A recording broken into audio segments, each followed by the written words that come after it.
Salam xanlar cənablar.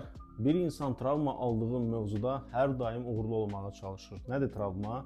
Bir insan bir mövzuda anlayış görmədisə və dəstək ala bilmədisə, həmin mövzu insan üçün travmaya çevrilir və gələcəkdə həmin mövzunu xatırladacaq bir hadisələr yaşayacaqsa, insan o anların yaşatdığı hissləri yaşamaması üçün o mövzudan hər zaman uzaq olmağa çalışacaq.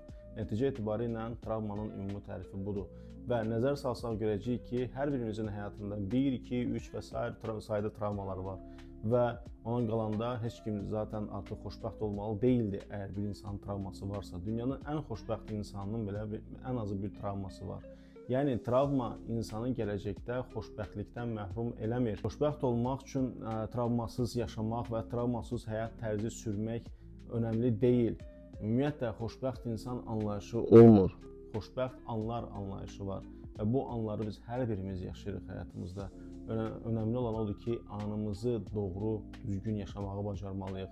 Yəni, travmalara köklənib ancaq həyatımızı bu prizmadan analiz edəcəksə, həyatımızı ancaq bu pəncərədən görəcəksə, təbii ki, orada gözəl bir mənzərə heç vaxt görə bilməyəcəyik. Və nəticə etibarilə insan onun narahat edən bir travmanı yaşayırsa, gələcəkdə onu bir daha yaşamaması üçün o mövzuda çox uğurlu olmağa çalışır.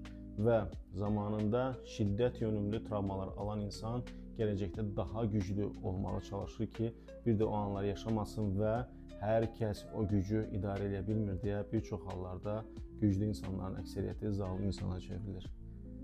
Bundan özümüzü, övladlarımızı və ən yaxın insanlarımızı qorumağa çalışmalıyıq. Ən xoş arzularla Rəvan Sultan, özünüzdən müğayət olun. Hələlik.